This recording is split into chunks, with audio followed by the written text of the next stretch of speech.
At 71, I, Arthur, believed my family moved into my estate out of pure love. For 8 months, I lived with the comforting lie that they cared about my well-being. But everything changed on a humid afternoon in my sitting room when Vanessa snatched the remote from my hand, banishing me. That single, cold gesture set off an irreversible chain reaction. What did I discover when I finally looked closer? Online listings selling my late wife's antiques, blueprints to demolish my bedroom, and a forged power of attorney.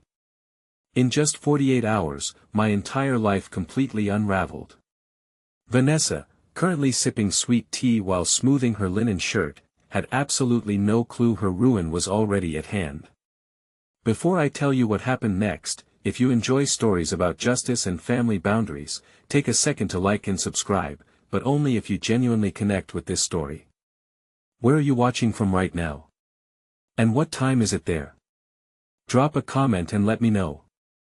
The home team was down by a single run in the bottom of the 9th, with 2 runners on base and 2 outs, when my daughter-in-law snatched the remote control straight out of my hand. "Go on back to your room, Arthur," she said, her voice flat and entirely devoid of heat. She didn't even bother to look at me as she did it. "We're using the sitting room now." For a second, I honestly thought my ears were playing tricks on me. The heavy, damp salt air from the marsh has a way of settling in your head, and at 71, you expect a little static now and then. But the green grass of the baseball diamond vanished from the screen anyway. In its place, a bright, sterile image of a minimalist kitchen popped up. A young, polished couple on the screen began bickering over the merits of brushed brass versus matte black cabinet pulls. I just sat there in the quiet of the fading afternoon. The plastic of the remote control was still warm from the palm of my hand. The worst part of it wasn't the coldness in her voice, or the casual way she dismissed me from the room I had spent 35 years paying for. It was the fact that my son heard every single word. Leo was standing by the kitchen island, maybe 15 feet away, pouring himself a glass of sweet tea. He looked up when she spoke. He looked right at me, his eyes lingering for a fraction of a second, and then he looked down at the linoleum. He didn't say a thing. Not one word. The ice in his glass clinked softly, a tiny, sharp sound that seemed to echo in the sudden silence of the house. The room suddenly felt much smaller, the ceiling lower, the walls pressing in.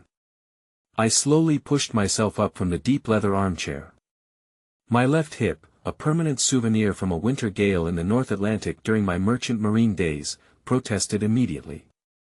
The dull ache was familiar, a constant companion for the last decade, but today it felt heavier, like the humidity before a tropical storm. Vanessa dropped onto the sofa, pulling a linen throw over her legs with a practiced, elegant sweep of her arm. She adjusted herself as if she were entirely alone in the house. As if she hadn't just cleared me out of the space. She smelled of the expensive eucalyptus and lavender oils she brought home from her failing wellness spas, a scent that had slowly begun to crowd out the familiar smell of old wood, pipe tobacco, and salt air that had defined this house for decades. I looked toward Leo one last time, hoping for some small sign, a twitch of the jaw, a shrug of the shoulders, anything. But he kept his back turned, stirring sugar into his glass with a long metal spoon that clinked rhythmically against the glass.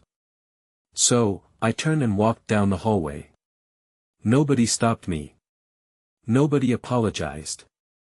Nobody even acknowledged the creak of my boots on the heart pine floorboards.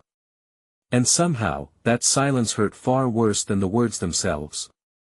I reached my bedroom at the end of the hall and closed the door. I didn't slam it. I just let the latch click into place with a soft, final sound.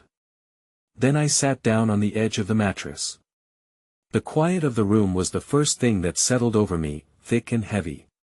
Through the plaster wall, the muffled audio of the television still drifted down the corridor. I could hear the faint, cheerful cadence of the television hosts discussing quartz countertops and open-concept floor plans. I rubbed my hands together, my palms rough and dry from a lifetime of working on ships and handling rigging. They were trembling slightly. It wasn't from anger. It was from a deep, hollow disappointment. When you reach 71, you learn a hard truth about getting older. The physical decline isn't the steepest hill you have to climb. Sure, my joints stiffened every time the humidity rolled off the Savannah River. My medicine cabinet looked like a small-town apothecary. But those things didn't keep me awake at night.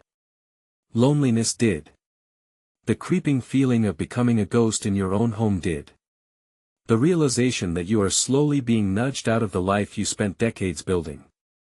I looked across the room at the mahogany dresser. A silver-framed photograph sat on the polished wood. Clara. She had been gone for 5 years now. The illness had been swift, a sudden storm that swept her away before we could even figure out how to say goodbye. I picked up the frame, my thumb tracing the cold metal edge. "Well, Clara," I said quietly to the empty room, "I suppose the tide has finally turned." She was smiling in the picture, her hair windblown and her eyes bright.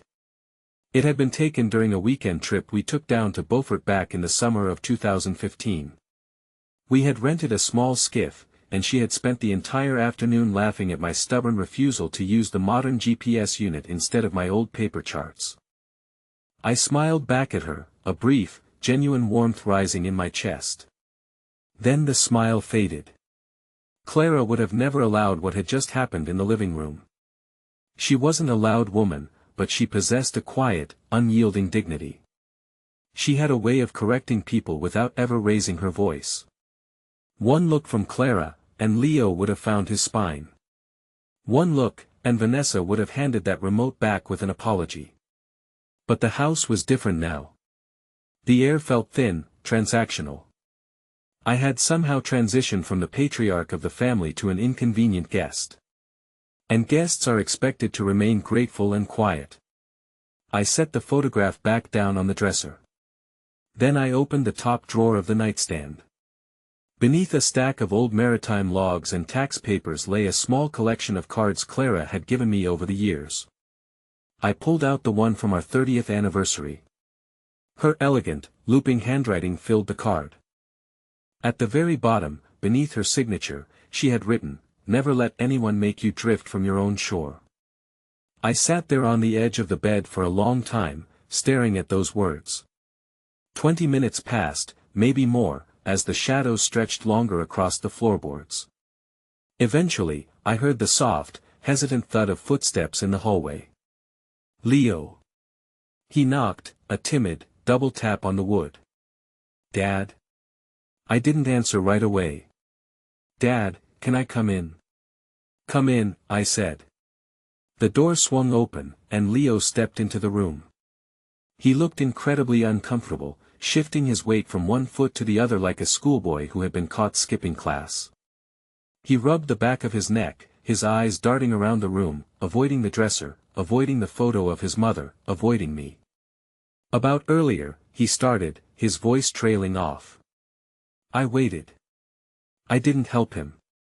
"Vanessa is just really stressed," he said, offering the words like a shield. There it was. It wasn't an apology. It was an explanation. Over the years, I've learned that those two things rarely occupy the same space. "I see," I said slowly. "The lease on the downtown location for the spa is doubling next month," he continued, gaining a bit of momentum. "And the clientele has been thin this quarter. We've been arguing a lot about the overhead." I looked at him, really looked at him. "Did you come in here to explain her behavior, Leo, or did you come in here to apologize for yours?" His jaw tightened, and his shoulders slumped. "No." "Then why are you here?" He didn't answer. "Because we both knew the truth of it." He hadn't come to defend me or to set things right. He had come to manage me. He wanted to make sure I wasn't going to make things difficult. He wanted to keep the peace. And in that quiet room, I realized something that should have been obvious months ago. Keeping the peace and avoiding conflict are not the same thing. Sometimes, keeping the peace simply means sacrificing the person who is least likely to fight back. And in this house, that person had become me. Leo let out a long, slow sigh. "I just don't want everyone to be upset, Dad." I let out a short, dry laugh. It wasn't because anything was funny. It was just such a familiar refrain. He had been saying some version of that sentence his entire life, when he was a boy, when he was in college, when he got married, and now. I understand, I told him. He looked instantly relieved, as if a great weight had been lifted from his shoulders. He had checked the box. He had managed the old man. Good, he said, offering a small, weak smile. I'll see you in the morning. He turned and left, closing the door softly behind him. I sat there listening to his footsteps fade down the hall. A few minutes later, the muffled sound of laughter drifted from the living room. Vanessa. Leo. The television. The world moving on without me, right outside my door. Around 10 that night, after the house had gone completely dark and the floorboards upstairs had stopped creaking, I walked down to the kitchen. I made myself a simple sandwich, turkey on wheat, no condiments. The kitchen was immaculate, smelling faintly of lavender soap. I stood by the window above the sink, eating in the dark, looking out at the backyard. The old live oak tree stood draped in Spanish moss, its massive branches silhouetted against the moonlight. The small wooden dock I had built with my own hands 30 years ago stretched out into the dark water of the creek. The property hadn't changed. The marsh hadn't changed. But the people inside the house had. Or perhaps, I had simply stopped pretending not to notice. The next morning, I woke up before the sun, a habit 50 years of maritime life will never let you break. I brewed a pot of chicory coffee, sat at the kitchen table, and watched the first light of dawn break over the Savannah River. At exactly 8:12 a.m., I picked up my phone. The number had been sitting on a small slip of paper in my wallet for nearly 2 weeks, ever since a quiet conversation with an old friend from the docks. I hadn't been sure why I kept it then. Now, I knew. The woman who answered the phone had a bright, professional voice. Southern Coast Movers, how can we help you today? I looked around the kitchen, the copper pots hanging from the rack, the hand-painted tiles Clara and I had chosen together, the life we had built. I need to schedule a move, I said. Certainly, she replied. What date were you looking at? I looked at the calendar on the refrigerator. Tomorrow morning, I said. There was a brief pause on the line. Tomorrow? That's quite short notice, sir. I know, I said. But it needs to be tomorrow. Another pause, the sound of keys tapping. We have a crew available at 9:30. Will that work? Yes, I said. That will work perfectly. The truth was, I should have seen the storm gathering long before that evening in the sitting room. Looking back now, the incident with the remote control wasn't the beginning of the tide turning. It was simply the moment I finally stopped pretending the water wasn't rising around my ankles. 8 months earlier, Leo had called me on a Tuesday evening. I remember the night clearly because the humidity was low for a Georgia spring, and I was sitting out on the wooden dock, watching the herons fish in the salt marsh. When my phone rang and I saw my son's name on the screen, a genuine warmth settled in my chest. Since Clara had passed, those phone calls had become the markers by which I measured my weeks. Dad, his voice had sounded thin, stretched tight like a rigging line under too much tension. Are you busy? I need to ask you something. That is how the worst kind of news usually introduces itself. A few minutes later, the story spilled out. The overhead on Vanessa's flagship wellness spa in the historic district was suffocating them. The foot traffic had dwindled, their lease was up for renewal at a premium they couldn't afford, and their personal savings had been entirely swallowed by the business. They needed a temporary harbor. Just for a few months, Leo had pleaded. 3, maybe 4 at the most, until they could restructure their business model and find a more affordable apartment. I didn't even let him finish the sentence. Of course you can come here, Leo. You don't even have to ask. I remember the profound sigh of relief that came through the receiver. I remember feeling a deep sense of utility, a feeling that had been sorely missing from my life since I retired from the shipping lines and since Clara's side of the bed had gone cold. The truth was, the house had become far too quiet. The silence of a historic marshland estate is beautiful in the afternoon, but by midnight, it starts to feel like an anchor dragging you down into the deep. So, when Leo and Vanessa moved in, the sudden burst of life was a welcome change. The guest rooms were opened up. There were footsteps on the stairs, the scent of expensive soaps in the bathrooms, and the comforting hum of morning conversation over the coffee pot. For the first month, I convinced myself that this was exactly what Clara would have wanted. Then, the subtle shifts began. Little changes are the most dangerous because they don't arrive with a crash, they drift in like fog. One afternoon, I came back from a walk along the river to find my deep leather armchair pushed into a dark corner of the sitting room. For 15 years, that chair had sat by the eastern window, positioned perfectly so I could watch the morning light hit the marsh. When I asked about it, Vanessa gave me a bright, empty smile. "Oh, Arthur, the room just flows so much better this way. It opens up the view for guests." I stood there, my boots still smelling of low tide, looking at my chair tucked away like an old piece of discarded luggage. I let it go. It wasn't worth a dispute. A few weeks later, my copper pots and the heavy cast iron skillets I had used during my decades cooking on merchant vessels disappeared from the kitchen shelves. They had been replaced by matching sets of ceramic cookware that looked like they belonged in a magazine rather than a working kitchen. When I couldn't find my favorite carbon steel utility knife, Vanessa patted my arm. "I reorganized the pantry, Arthur. We need to make the space more functional. It was getting so cluttered." Functional for whom, I wanted to ask. But I kept my mouth shut. Then came the boxes. One Saturday, I went down to the cellar to retrieve a spare light bulb and found 3 large plastic tubs stacked near the water heater. Inside, wrapped in cheap tissue paper, were Clara's hand-carved wooden shorebirds, her collection of antique brass maritime instruments, and the framed watercolor paintings of the Savannah coastline she had spent years collecting. As I stood there staring at the tubs, Vanessa's footsteps sounded on the cellar stairs. "Oh, I hope you don't mind," she said, her voice airy and entirely lacking in genuine concern. "We wanted to modernize the main hallway. Those old pieces were making the house feel so dark." "The house?"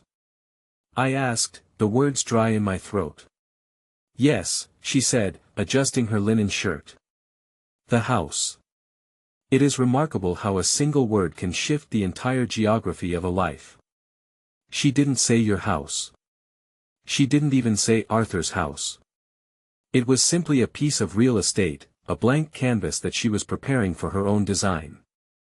I nodded slowly, swallowed the bitter taste in my mouth, and walked back upstairs. I told myself she was just young, stressed about her business, and trying to find a sense of control in a difficult year. I chose to believe the best of her because the alternative was too painful to contemplate. But people do not have to be monsters to cause you profound harm. Sometimes, they simply stop seeing you as a person with a history, a heart, and a claim to the space you occupy. To Vanessa, I was gradually transitioning from a generous host into an inconvenient piece of furniture that didn't fit her aesthetic. By midsummer, I noticed Leo was changing too. He was receding, pulling back into himself. Whenever Vanessa made a demand or altered another piece of the house, Leo would look at me with pleading eyes. "Dad, it's not a big deal," he would whisper later in the garage. "Please, just let it go. She's under so much pressure with the business." I spent a lot of evenings in the garage after that, sitting on an old wooden crate, smelling the oil and the dry rot of old ropes. I would look at the small wooden sailboat we had built together when he was 12. I remembered the blisters on our hands, the shared laughter, and the way he used to look up at me as if I knew how to navigate any storm. I missed that boy. I missed him terribly, even though he was sleeping just 2 floors above me. The first real warning of what was truly happening came from Mrs. Donnelly, who lived across the gravel road. She had been Clara's closest friend for 30 years, a sharp-eyed woman who knew every shift in the local tide. She stopped me near the mailboxes one afternoon, her expression uncharacteristically strained. "Arthur, how are you holding up?" "Can't complain, Evelyn," I said, offering a casual smile. "The fish are biting." She hesitated, her fingers tight around her letters. "I ran into Vanessa at the market downtown yesterday. She was talking to some of her friends from the yacht club." "Yes. She was telling them how wonderful it is that she and Leo have taken you in," Evelyn said, her voice dropping to a whisper. "She said you were getting too frail to manage the property alone, and that they were taking over the maintenance of the estate to keep you safe." I felt a cold sensation in my chest, like swallowing river ice. "She said that?" "She did, Arthur. I wanted to set her straight, but I thought I should speak to you first." I thanked her, took my mail, and walked back to the house very slowly. 2 days later, the coldness in my chest turned to stone.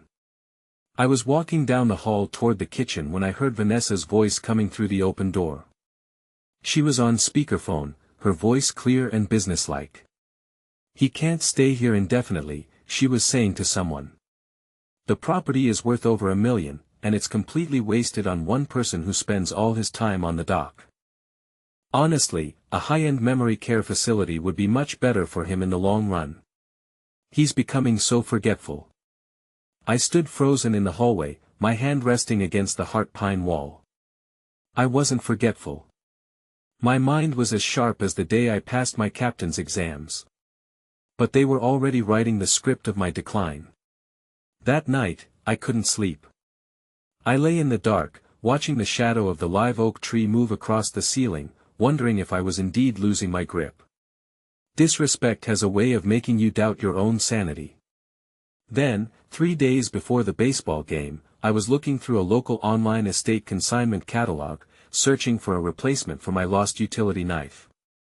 As I scrolled through the listings of local sellers, my heart stopped. There, listed under a premium dealer's account, was Clara's antique brass ship's compass. The one her grandfather had carried on his Liberty ship during the war.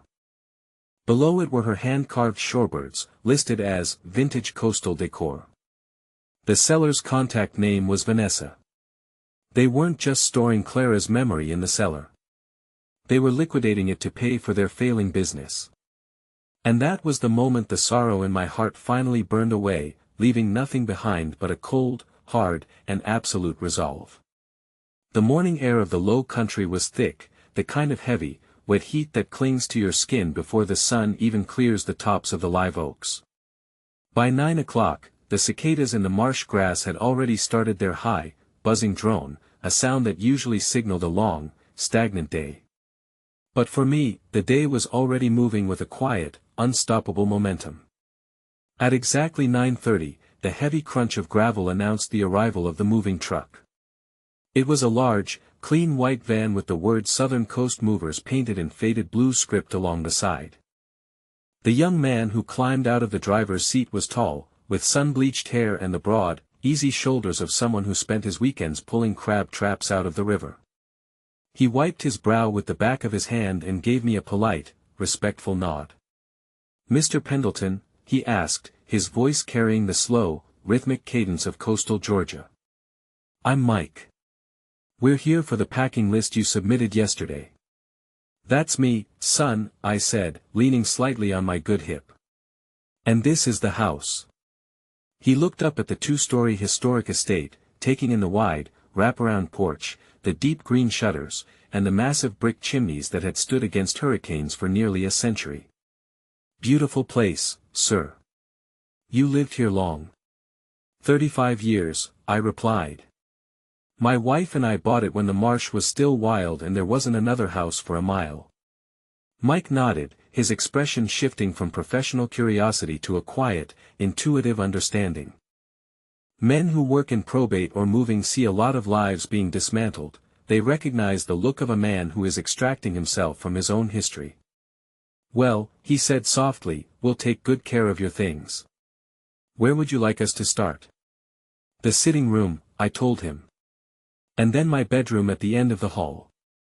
Leo and Vanessa had left for their respective jobs an hour earlier. Vanessa had swept out the door in a flurry of linen and expensive perfume, barely offering me a glance as she muttered something about an early meeting with her marketing team.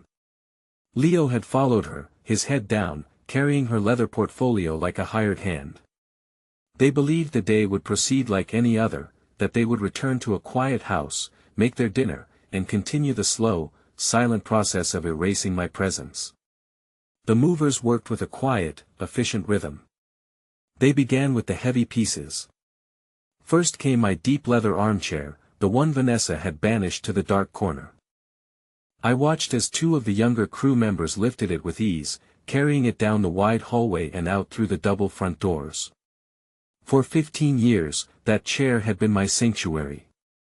It had held me through the long, agonizing nights after Clara died, and it had been the place where I read my old maritime journals until the ink faded in the dawn light. Seeing it leave the house felt like watching a part of my own body being carried away, but it was a necessary amputation. Next, they moved to my bedroom. I stood in the doorway as they carefully wrapped Clara's cedar chest in thick, protective moving blankets. The chest had sat at the foot of our bed since the day we married. It was made of solid, aromatic wood that still smelled of camphor, dried lavender, and the faint, sweet scent of the beeswax Clara used to polish it every spring. Inside were the small, irreplaceable fragments of our life, our wedding album, the handwritten letters I had sent her from ports in Rotterdam and Singapore, and the tiny, hand-knitted booties Leo had worn when we brought him home from the hospital. "Easy with that one, boys," Mike directed his crew, his voice low. "That's heartwood. You don't make them like that anymore." "Thank you, Mike," I said, my voice tighter than I wanted it to be. "No need to thank me, sir. My grandmother had one just like it. It's where she kept the family Bible." By noon, the house was beginning to echo. The removal of the heavy rugs and the solid wood furniture exposed the pale, unfaded rectangles on the heart pine floors where they had rested for decades. The walls, once crowded with Clara's watercolors of the salt marshes and my framed maritime charts, were now bare, showing only the small brass hooks where the frames had hung.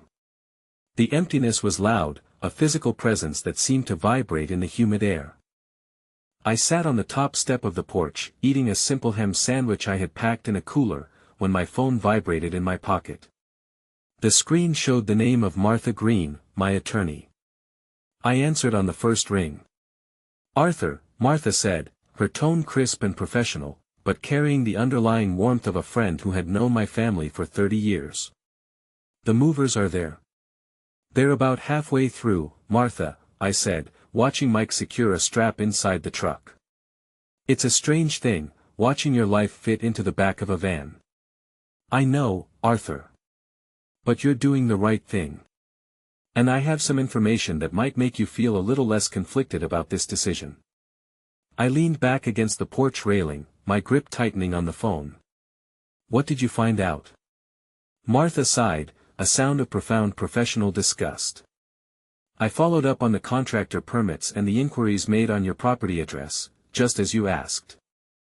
I spoke directly with a local builder this morning, Thomas Miller. He's a reputable contractor in the historic district. And he confirmed that he came out to your estate 3 weeks ago," Martha said. "He was contacted by Vanessa. She introduced herself as the co-owner of the property."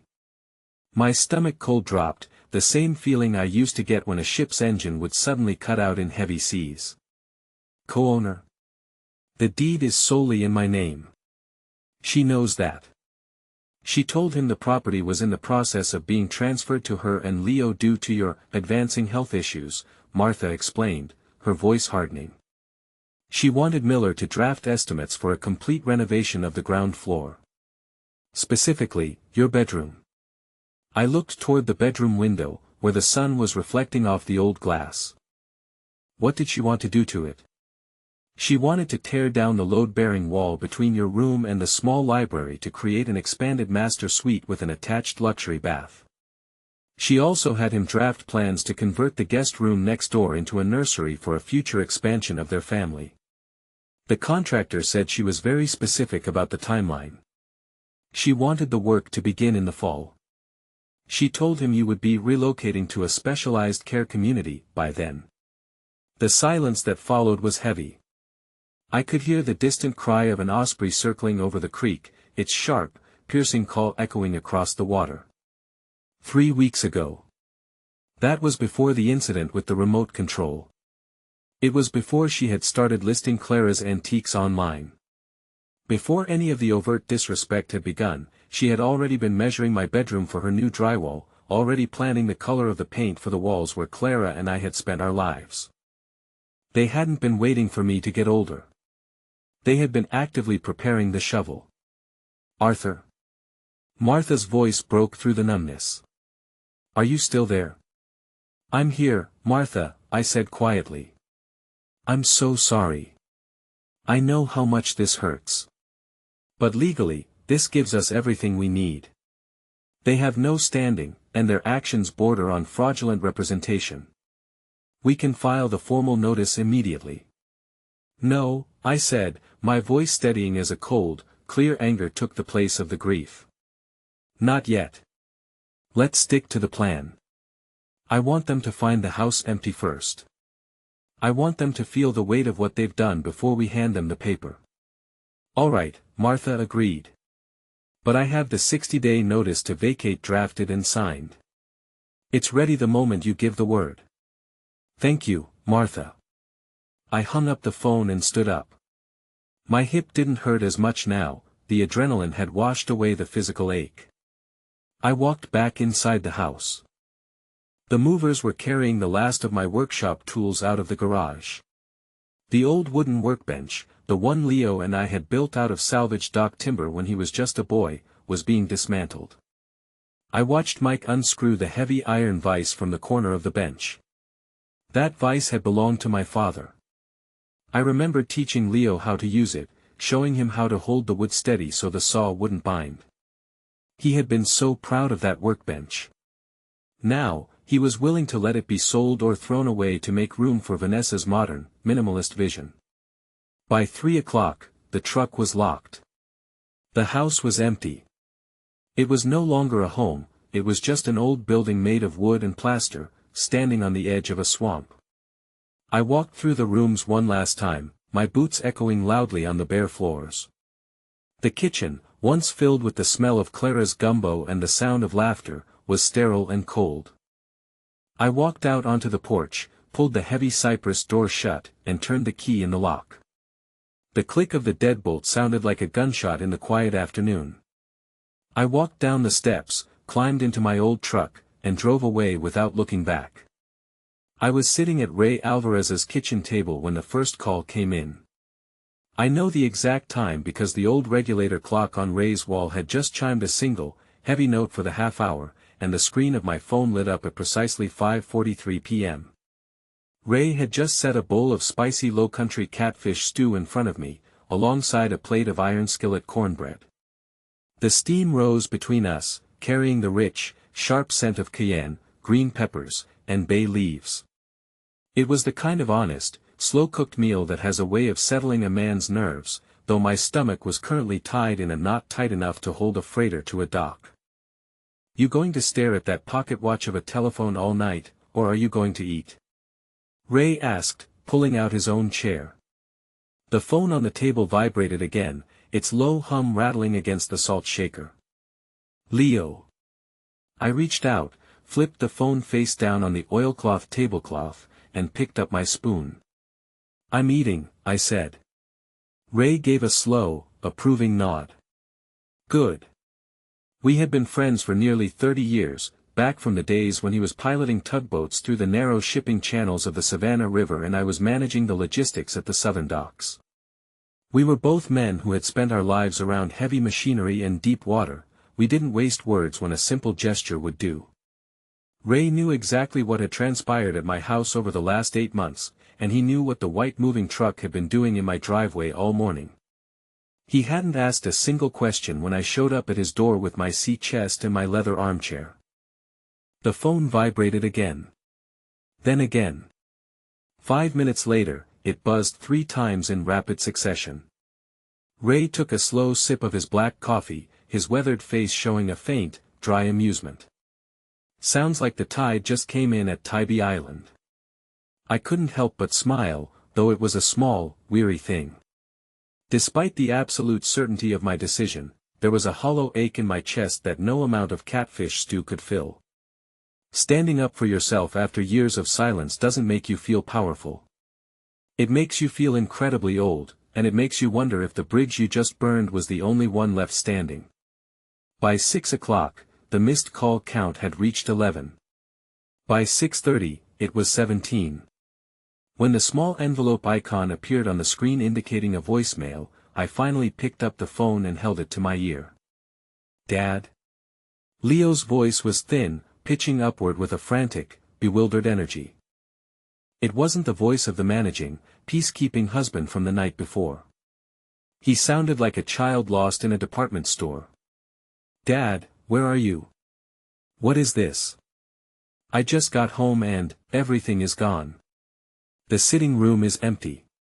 Your bedroom is empty. Dad, please call me. What's going on?" I deleted the message. There was nothing to say to him yet. A few minutes later, another notification came through. This time, it was Vanessa. Her voice was sharper, the polished, elegant facade entirely gone, replaced by a cold, demanding panic. "Arthur, where did you take the furniture?" she demanded, her breathing heavy through the receiver. I could hear the faint echo of the empty hallway behind her. "Where are Clara's things? We have guests coming over on Friday. You can't just remove items from the house without warning. Call us back immediately." She didn't call me Dad. She never had, but hearing her use my name like an employer addressing a delinquent dockworker only solidified the iron in my spine. I deleted her message too. By 7 o'clock, the phone had buzzed 23 times. It was remarkable, really. For 8 months, I had lived under the same roof with them, often spending 3 or 4 days at a time without either of them saying more than a passing hello as they hurried through the kitchen. Now, suddenly, I was the most important man in Georgia. Ray pushed the plate of cornbread closer to my bowl. "Eat, Arthur. You're hovering over that bowl like a gull over a dry dock." "I'm trying, Ray," I said, setting the phone down. "Just lost my appetite, I suppose." "You're worrying about the boy," Ray said, his voice quiet but firm. "That's natural. But remember, he's the one who let her put your life in a cardboard box while you were still breathing in it." "I know," I said. The phone rang again. This time, I didn't let it go to voicemail. I slid my thumb across the screen and brought it to my ear. "Hello, Leo." The silence on the other end of the line lasted for 3 long seconds. I could hear his ragged breathing, the sound of his leather work shoes squeaking on the bare heart pine floorboards of my empty hallway. "Dad," he whispered. "Where are you?" "I'm over at Ray's," I said. "Why?" The question was so raw, so entirely devoid of understanding, that it nearly broke my heart. He genuinely didn't know. To Leo, the world had been perfectly fine yesterday. He had managed the old man, kept his wife quiet, and preserved his peaceful routine. "Dad, why did you do this? The house, it looks like a tomb. All of Mom's things are gone. Your tools are gone. Why would you just strip the place?" I leaned back in Ray's wooden chair, looking out the kitchen window at the dark outline of the pine trees against the violet savanna evening. "Leo," I said, keeping my voice as steady as a ship's compass. "Do you remember the baseball game yesterday afternoon?" Another long silence. I could hear Vanessa's muffled, angry voice in the background, demanding to know who he was talking to. "Yes," Leo said quietly. "Do you remember what Vanessa said to me?" "Dad, she was just stressed about." "And do you remember what you did while she was saying it?"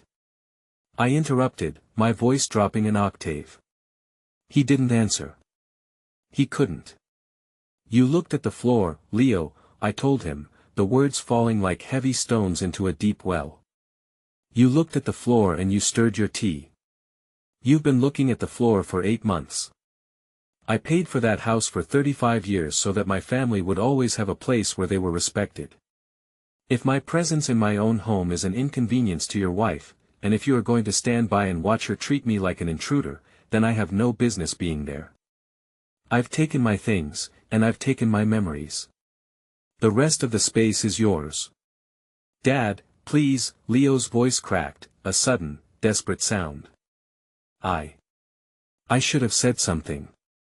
I know I should have. Yes, I said. You should have. We'll talk later, Leo. I hung up before he could reply.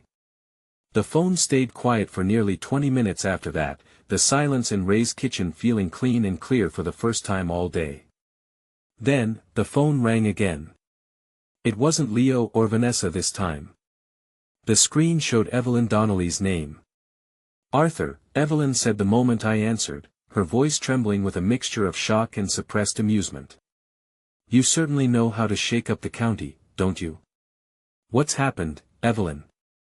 I asked. Vanessa has already gone online, she said, referring to the local historic district neighborhood forum where the old families of Savannah kept track of everything from lost dogs to zoning disputes. She posted a long, frantic message about how you abruptly abandoned the family estate and stripped the historic home of its heritage, without warning, leaving them in an empty house. She's trying to make it look like you've had some sort of mental break. I rubbed my forehead. I expected as much. Well, she didn't get the reaction she wanted, Evelyn chuckled, a warm, dry sound. Half the neighborhood has already commented. Old Captain Harris posted a photo of you helping him rebuild his dock after the hurricane in '99. Sarah Jenkins reminded everyone that you and Clara were the ones who organized the restoration of the marsh pathway. People remember who built that neighborhood, Arthur. They know Vanessa has only been here for 5 minutes, and they know she's been trying to run that fancy spa on your family's reputation. She's already taken the post down, but the damage is done. Everyone knows. Thank you, Evelyn, I said, a wave of genuine relief washing over me. It's good to know the old dock still has some pilings left. After we hung up, Ray poured us both another cup of chicory coffee. We sat in the quiet of the kitchen, the hum of the refrigerator the only sound between us. You did the right thing, Arthur, Ray said, his eyes fixed on his cup. A man who doesn't defend his own shoreline eventually finds himself underwater. The next morning, I woke up on the pull-out sofa in Ray's den. Every joint in my body was singing its usual morning chorus, my hip aching from the damp river air, but my mind was entirely clear. I was pouring my first cup of coffee when my phone buzzed with a new voicemail from Leo. His voice was completely different this time. The panic was gone, replaced by a hollow, devastating shock. Dad, he said, his voice flat and dead. I went into the study to look for some old tax papers to see where you might have gone. I found the desk drawer unlocked. There were emails, Dad. Emails between Vanessa and a contractor named Miller. And a draft for a power of attorney she had her lawyer prepare. She was planning to have me sign it next month. She was going to use the house as collateral for a new business loan, and she was already looking at care facilities near Atlanta. There was a long, shaky breath on the recording. Dad, I didn't know, Leo whispered, his voice breaking completely. I swear to God, I didn't know she was going to do that to you. I set my coffee cup down on the counter. The sun was just beginning to rise over the Savannah River, casting a long, golden light across Ray's wooden floor. The tide had finally turned, and for the first time in a very long time, the water was flowing in my direction. The humid evening air of the Savannah River basin clung to the manicured lawns of the yacht club, carrying the heavy scent of Pluff mud, salt water, and the expensive floral perfumes of the city's high society. The annual charity gala was in full swing, a sea of white linen, brass buttons, and clinking crystal beneath the string lights of the harborside pavilion. I stood near the edge of the dock, the wooden pilings creaking softly beneath my boots as the tide nudged the hulls of the multi-million-dollar yachts moored in the slips. I was wearing my old navy blazer, the one Clara had bought me for our silver anniversary. It was slightly loose on me now, but it still carried the dignity of a man who had spent his life navigating deep waters. Beside me stood Ray, looking thoroughly miserable in a stiff collar but solid as an oak tree, and Martha Green, her leather portfolio tucked securely under her arm. Inside the pavilion, Vanessa was in her absolute element. Through the glass doors, I could see her laughing with a group of local bank executives and wealthy patrons of her wellness spas. She was radiant, wearing a silk dress the color of sea glass, her gestures wide and confident. She believed tonight was the culmination of her grand design.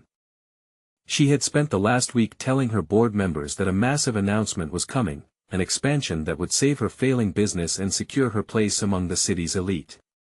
"Are you ready, Arthur?" Martha asked, her voice calm and steady against the distant hum of the jazz band.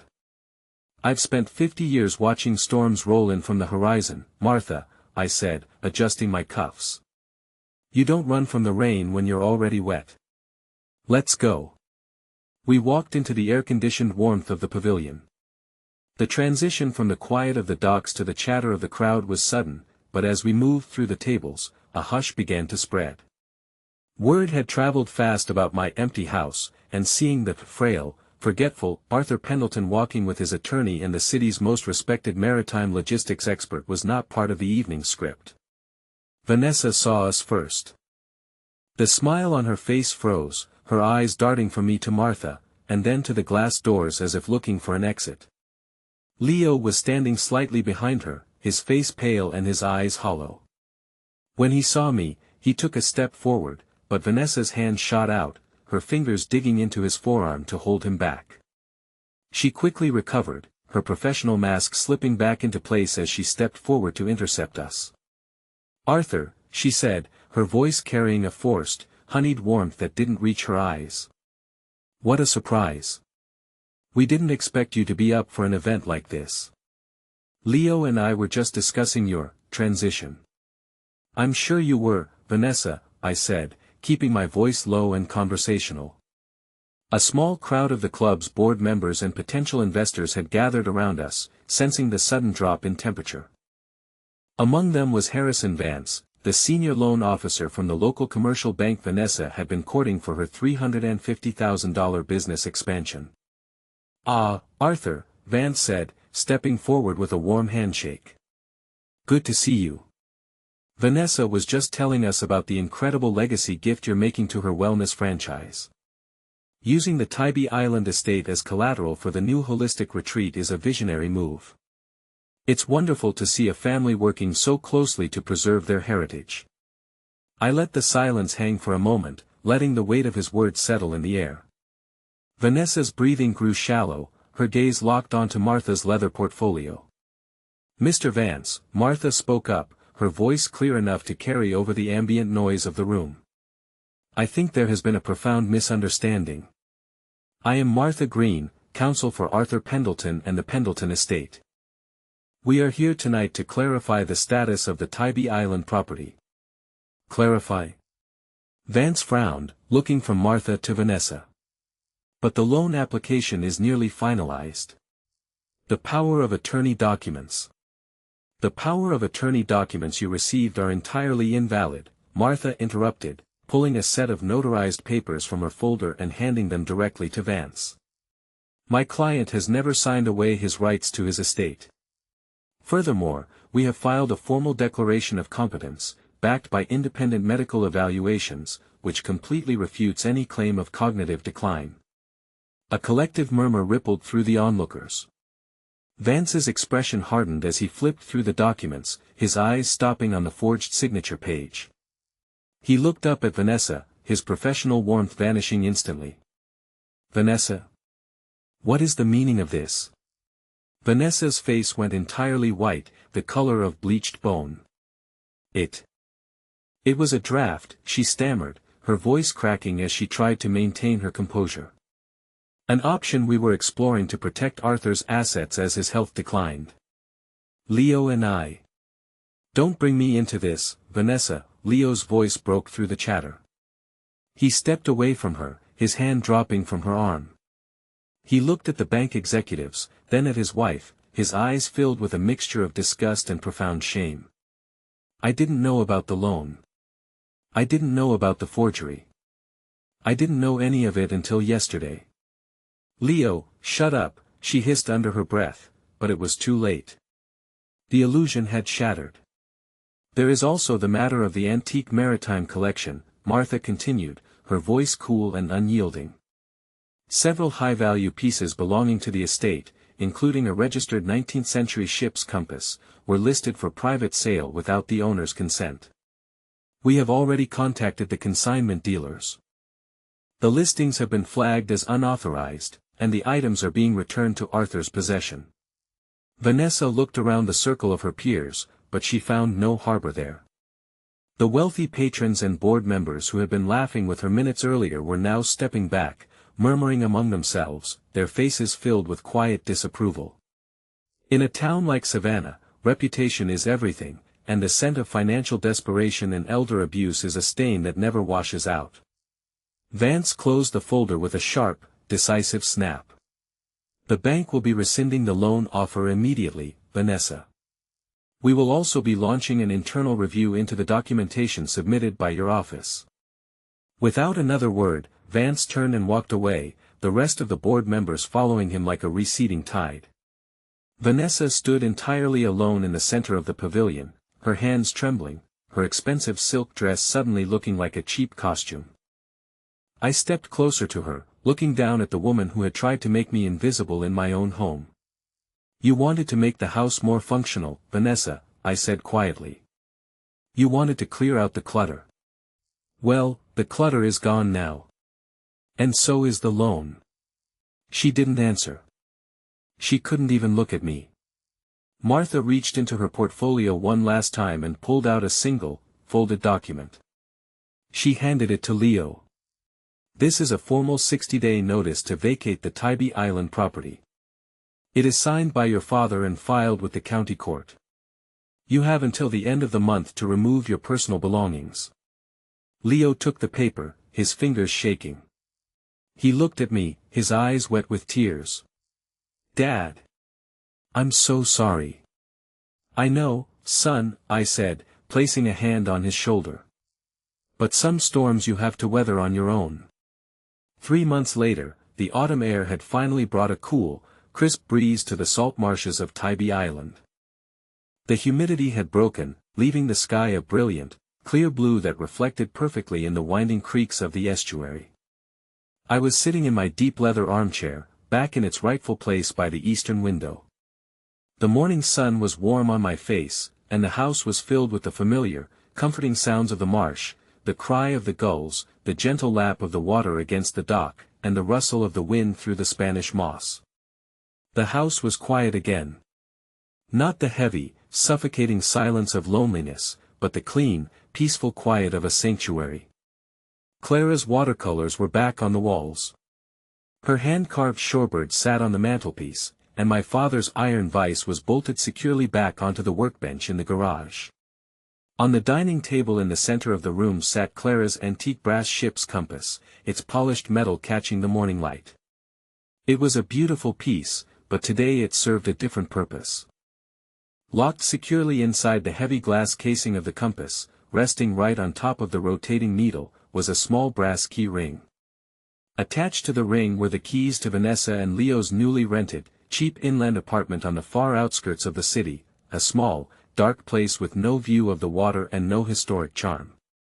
Leo had brought the keys over the weekend before, during one of his quiet, solitary visits. He and Vanessa were living apart now, trying to untangle the wreckage of their marriage and the debts of her failed spas. He had sat on the porch with me for 2 hours, drinking chicory coffee, not talking about the past or the court filings, but simply helping me clean the spark plugs on my old outboard motor. He had left the spare keys on the table, a silent acknowledgement of his new reality. I had placed them inside the compass casing, a symbolic reminder of the path he had chosen and the boundaries that would never be crossed again. I reached out and touched the cool brass of the compass, watching the needle spin beneath the keys, always finding its way back to north.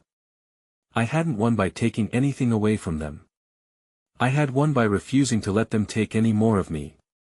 I had reclaimed my shoreline, and as I looked out at the sun rising over the Atlantic, I knew the water was finally deep, clear, and entirely my own.